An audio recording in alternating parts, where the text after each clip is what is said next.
The Ode of Remembrance is an ode taken from Laurence Binyon's poem, For the Fallen, which was first published in the Times in September 1914. History. The Fallen was specifically composed in honor of the casualties of the British Expeditionary Force, which by then already suffered severely at the Battle of Mons and the Battle of the Marne in the opening phase of the war on the Western Front. Over time, the third and fourth stanzas of the poem have been claimed as a tribute to all casualties of war, regardless of state, and it is this selection of For the Fallen to which the term Ode of Remembrance usually refers. Writing. Laurence Binyon wrote For the Fallen, which has 7 stanzas, while sitting on the cliffs between Pentyre Point and the Rumps in North Cornwall, UK. A stone plaque was erected at the spot in 2001 to commemorate the fact. The plaque bears the inscription, For the Fallen, composed on these cliffs 1914. There is also a plaque on the Beehive Monument on the east cliff above Portreath in central North Cornwall, which cites that as the place where Binyon composed the poem. A quotation appears on the Calgary Soldiers' Memorial. A plaque on a statue dedicated to the fallen in La Valletta, Malta, is also inscribed with these words. Wording. They went with songs to the battle. They were young, straight of limb, true of aunt, steady and aglow. They were staunch to the end against odds uncounted. They fell with the faces to the foe. They shall grow not old, as we that are left grow old. Age shall not weary them, nor the years condemn.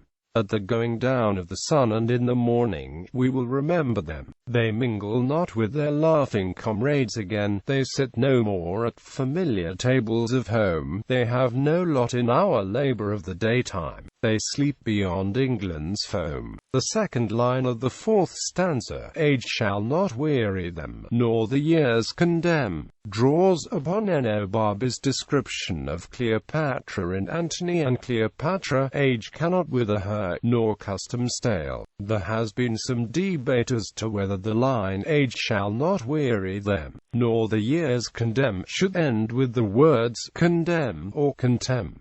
Contemn means to treat with contempt. When the poem was first printed in the Times on the 21st of September 1914, the word condemned was used. This word was also used in the anthology The Winnowing Fan, Poems of the Great War in 1914, in which the poem was later published. If the original publication had contained a misprint, Binyon would have had the chance to make amendments. So it seems unlikely that the word contempt was meant. The issue of which word was meant seems to have arisen only in Australia, with little debate in other Commonwealth countries that mark Remembrance Day. Reception. Use at memorial services. The Ode of Remembrance is regularly recited at memorial services held on days commemorating World War I, such as Anzac Day, Remembrance Day, and Remembrance Sunday. In Australia's Returned and Services Leagues, and in New Zealand's numerous RSAs, it is read out nightly at 6 p.m., followed by a minute's silence.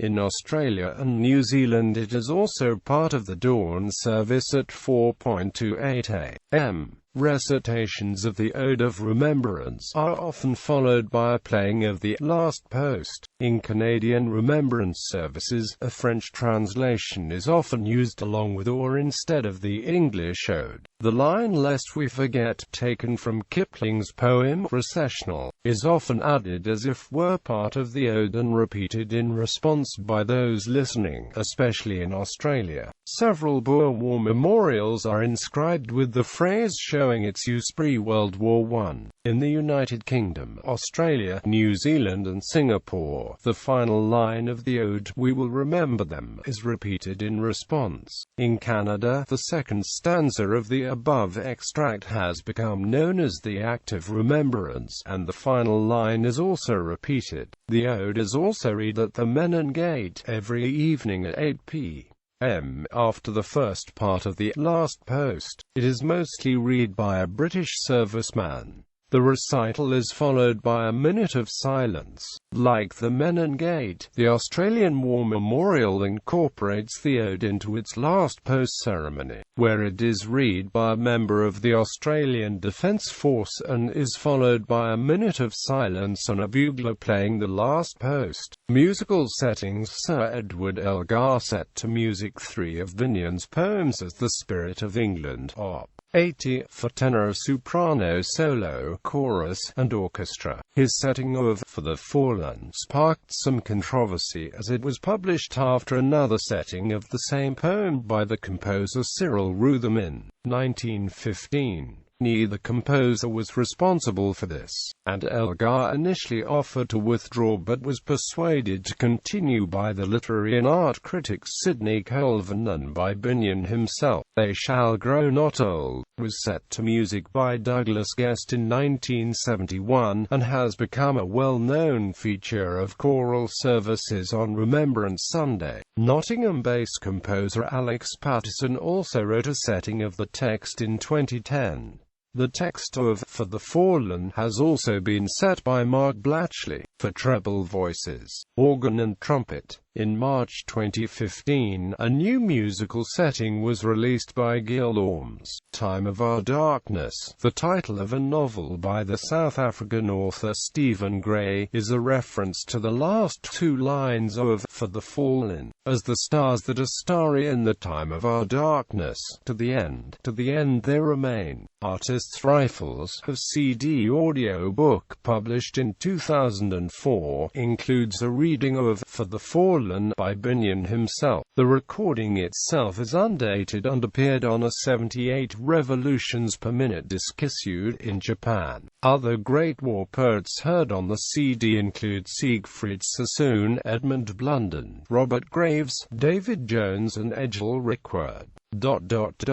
For Victory, a song from the eponymous album by the British death metal band Bolt Thrower, contains a quote from Laurence Binyon's poem,